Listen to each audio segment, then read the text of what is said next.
Tricolores de toda a terra, está no ar o seu Resenha Express, a sua resenha de todos os dias. Eu sou o Quintela e você está no canal Resenha Tricolor 1902, o canal que não quer ser a sua voz, mas que quer dar voz a você, torcedor tricolor. Fica aí que só está começando o seu Resenha Express.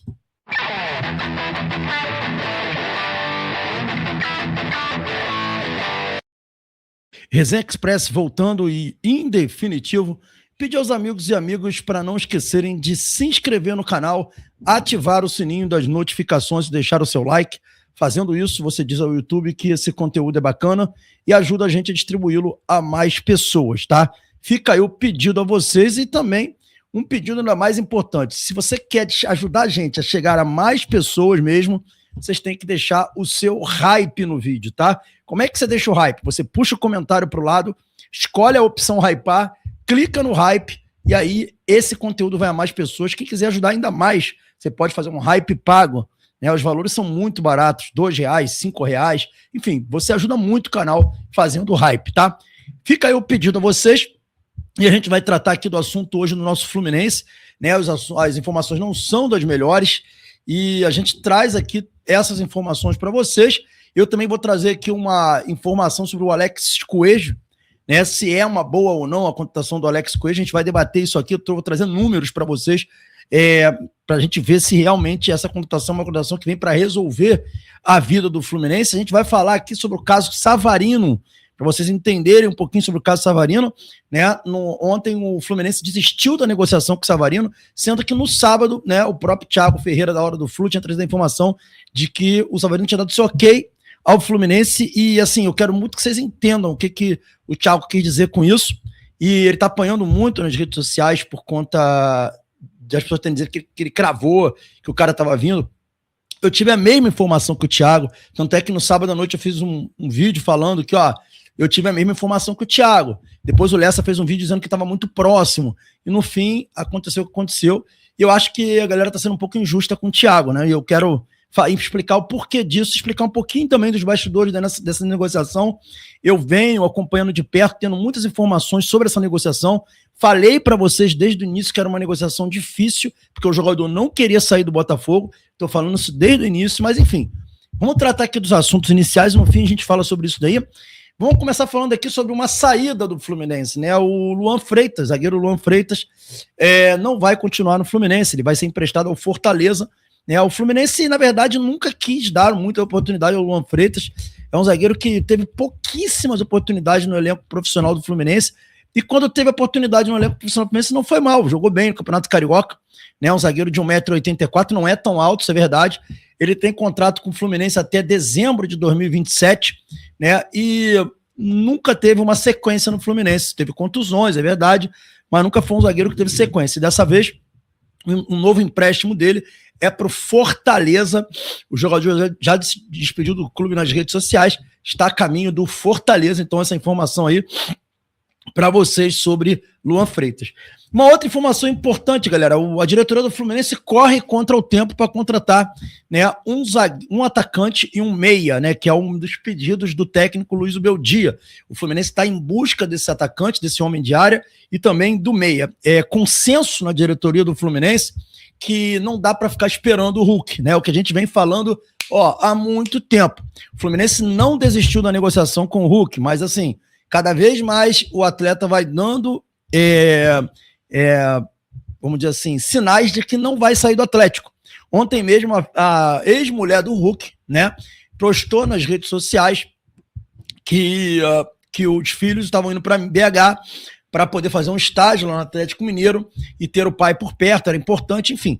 Tudo indica que o Hulk vai continuar lá no Atlético Mineiro e o Fluminense acho que meio que está entendendo isso e está atrás de atacante, inclusive já tem um na mira que a gente vai falar aqui, que é o Alex Coelho. A gente vai analisar essa possível contratação do Alex Coelho e também está em busca de um meia, já que Savarino não fechou. Então, a diretoria do Fluminense corre contra o tempo para tentar fechar essas contratações que são fundamentais para que o clube não fique na mão. O Fluminense até agora só conseguiu reforçar a lateral esquerda, né, que foi a contratação do Guilherme Arana, e a zaga, a contratação do James.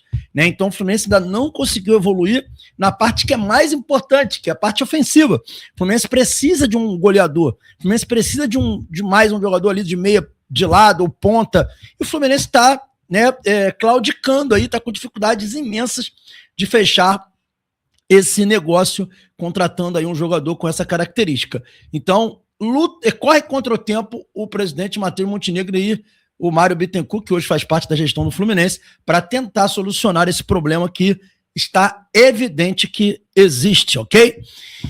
Dando sequência, falando em contratação, já que a gente falou aqui do Matheus Montenegro, a gente traz aqui informação sobre um alvo do Fluminense, que é o Alex Coelho.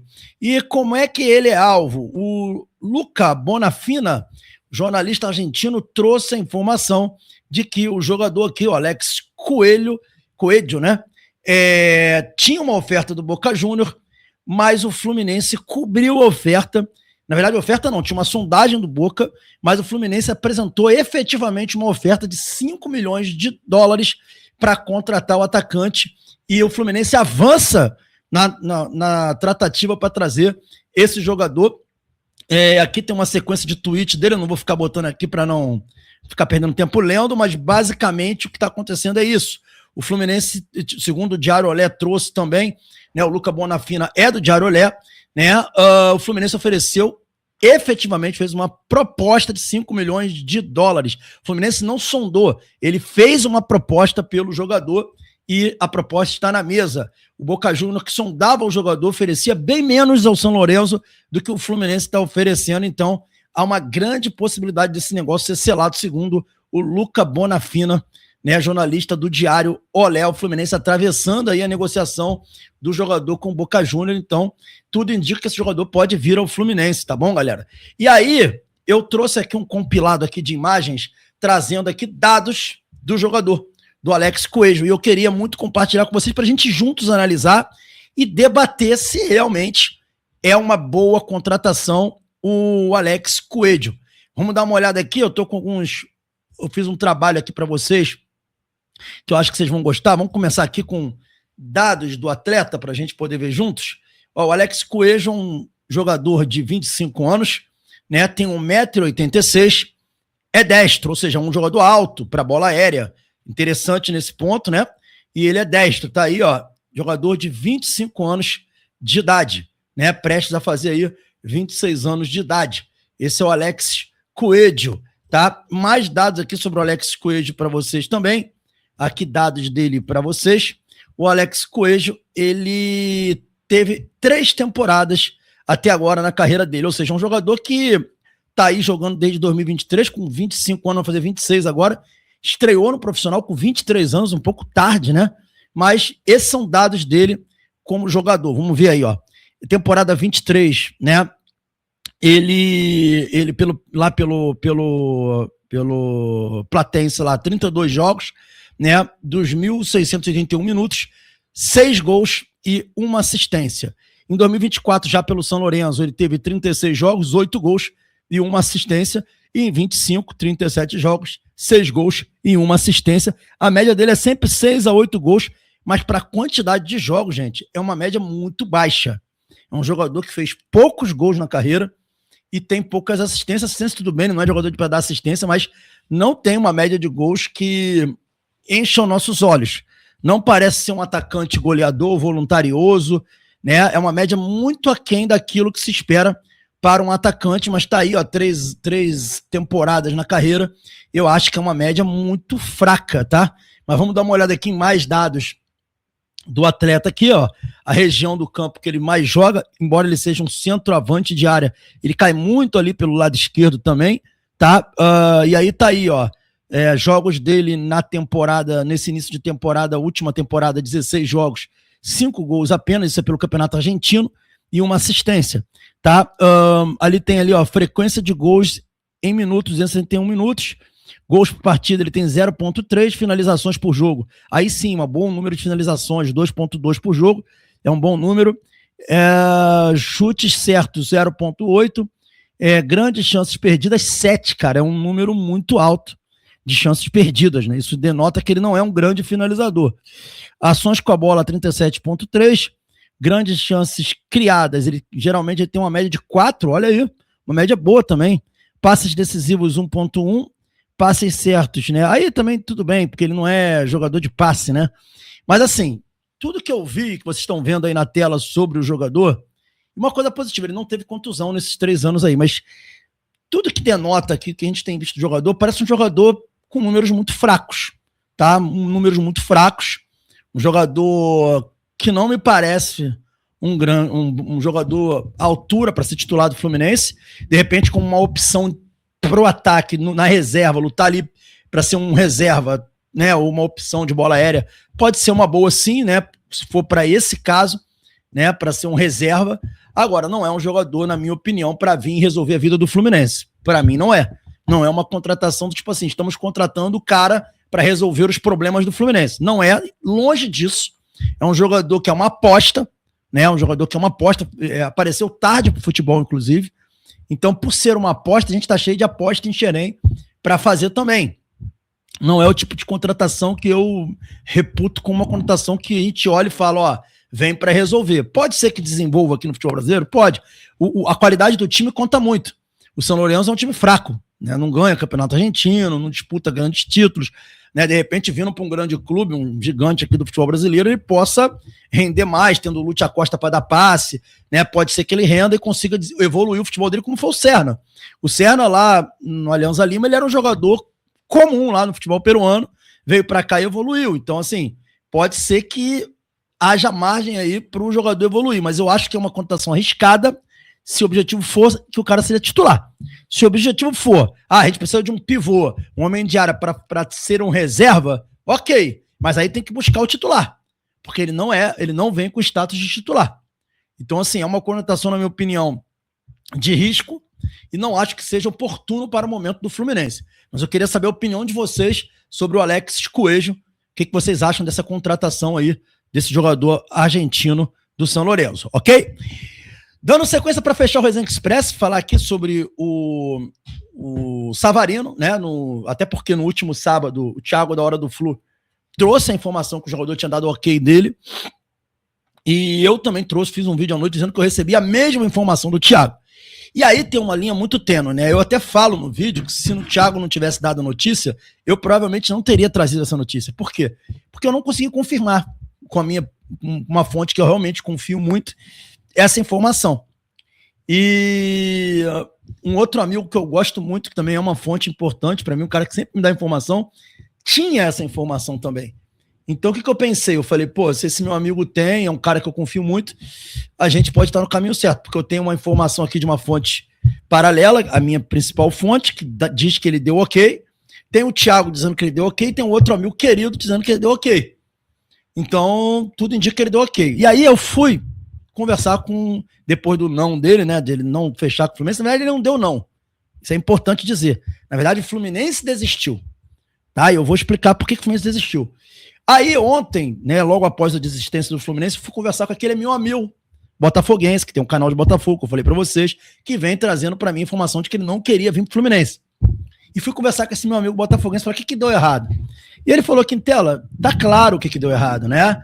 Ele falou, isso aqui que eu tô te falando aqui não é nem informação, é um tato de quem conhece o Savarino, né? Quem já entrevistou o Savarino, quem tem informações privilegiadas do Savarino. O Savarino nunca quis ir pro Fluminense. E a novidade que ele me trouxe é que o Savarino conversou com a esposa. Né? E a esposa pediu para ele ficar no Botafogo, mas ainda assim ele deu o ok para a diretoria do Fluminense. E aí que é importante, ele deu o ok para conversar com a diretoria do Fluminense, tá? Para poder ver qual era a proposta real do Fluminense. O Savarino está muito magoado, muito chateado com a condução que a diretoria do Botafogo deu para o caso dele. E quando conversou com a diretoria do Fluminense, os valores, o tempo de contrato e os valores salariais não agradaram o jogador, que tinha uma outra perspectiva. Vendo a dificuldade que o jogador estava colocando para poder ir para o Fluminense ou fechar com o Fluminense, a diretoria do Fluminense saiu da negociação. Disse, não, então a gente não tem mais o interesse de continuar. Porque os dirigentes do Fluminense perceberam o óbvio, o que a gente percebeu há muito tempo. Até vocês que estão em casa que não têm informação privilegiada e perceberam também que o Savarino não queria jogar no Fluminense. Eu venho falando isso há uma semana, que ele não quer jogar no Fluminense, que ele não quer sair do Botafogo. Desde quando eu venho falando isso? A informação que eu tive à noite me surpreendeu até no sábado, quando um amigo disse, olha, ele deu ok. Mas depois eu fui entender, ele deu ok para conversar com o Fluminense, mas não deu ok a proposta. Então, essas dificuldades que ele foi colocando, na minha opinião, foram propositais. Foi para o Fluminense desistir. Até que o Fluminense percebeu que aquele caso da menina que você tá afim dela e ela tá dizendo para você que não quer você. Só que ela não sabe como dizer que não quer você. Não tem isso? Que ela não quer te magoar? É basicamente isso. Aí a menina fica ali, aí tu, poxa, tô esperando tua resposta. Quem já não passou por isso? Quem nunca chegou pra uma menina assim, que estava apaixonado por ela? Até que eu sou antigo, né? Eu sou dos anos 90 ali, né? Na adolescência, nos anos 90, é um pouco diferente de vocês. Hoje em dia, você manda o Tinder lá e vai encontrar, né? Antigamente era mais difícil. Mas eu lembro que uma vez falei com a menina, disse que estava gostando dela, e aí ela falou, vou ver, não sei o que, vou pensar. E eu fiquei guardando a resposta dela, e eu percebi que ela estava com dificuldade de me dizer não. E aí eu mesmo cheguei a ela e falei assim, eu entendi que você não quer, pô, mas ó, foi um prazer, pô, uma pena que não aconteceu, mas fica tranquilo, eu gosto de você como pessoa, somos amigos, enfim, aquela história. Então, basicamente, o que aconteceu com o Fluminense? O Fluminense estava apaixonado pelo Savarino não estava afim do Fluminense e foi enrolando, cozinhando o Fluminense até o fim. E aí o Fluminense se ligou que ele não queria. Demorou, hein, Fluminense? Tem que ser mais esperto, hein? Vocês têm que ser mais espertos. Mas, enfim, é isso, galera. É basicamente isso. Eu queria aqui também fazer uma manifestação aqui de apoio ao querido Thiago Ferreira, da Hora do Flu, que está sendo bombardeado por muita gente, principalmente naquela rede social nefasta que é o Twitter. Eu não tenho Twitter, eu tenho o Twitter do canal, às vezes entro para compartilhar algumas coisas do resenha, e o que eu tenho visto de gente atacando o rapaz, até de forma preconceituosa, falando palavras preconceituosas contra o rapaz, aquilo ali, cara, aquele Twitter ali, cara, não sei o que acontece ali, que ali é um antro de maldade, cara. Enfim, dizer que o Thiago é um garoto sério, um garoto que ele é religioso, um garoto que é do bem, ele teve a informação que eu também tive. Só que diferente de mim, que sou um cagão, que tenho medo de ficar cravando informação e depois dar errado e eu fico me sentindo mal, né? E também a credibilidade, querendo ou não, é afetada. Ele confiou de dar informação, mas ele deu qual é o trabalho dele, dar notícia para vocês. Então, assim, eu peço a galera aí que reflita, não é tão simples assim. Ele já acertou muitas vezes, mas ele vai errar, como eu também vou errar. Eu já errei também. Né? Quem não lembra na época que o Pedro Antônio veio candidato à presidência do Fluminense, que ia vir candidato à presidência, eu cravei que ele seria candidato e ele não aceitou em cima da hora. Porque a informação que eu tive vinha de dentro da campanha dele, vinha de dentro do grupo de apoio dele, o grupo que estava lançando ele a presidente. Só que ele deu para trás com todo mundo, inclusive com o grupo. E aí isso acontece, né? Quando eu não venho a público pedir desculpa por uma informação errada, que as pessoas acham que é errada, é porque a informação não é errada. Já aconteceu comigo de um cidadão ficar, você tem que pedir desculpa por causa de uma informação que eu dei no passado, eu não vou entrar em detalhe porque isso gera polêmica. Eu falei, eu não tenho que pedir desculpa porque eu não errei.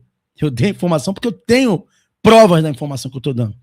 Mas é óbvio, quando, por exemplo, o Vilela agora soltou a informação do Nino, o cão de guarda da gestão do Fluminense, que é o senhor Felipe Melo, que virou garoto de recados do Mário Bittencourt, veio desmentir o Vilela.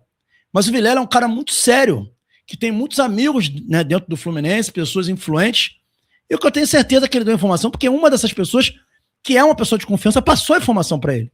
Essa negociação do Nino está se arrastando, mas o Felipe Melo falou, está falado, ele é verdade absoluta. As pessoas têm, infelizmente, esse hábito de dar credibilidade a jogador e dirigente mais do que o próprio torcedor. É óbvio que tem um mau youtuber também, mas não é o caso do Vilela, não é o caso do Thiago. Então eu peço aí também para a galera que entenda esse lado. É difícil dar notícia, é difícil trazer informações.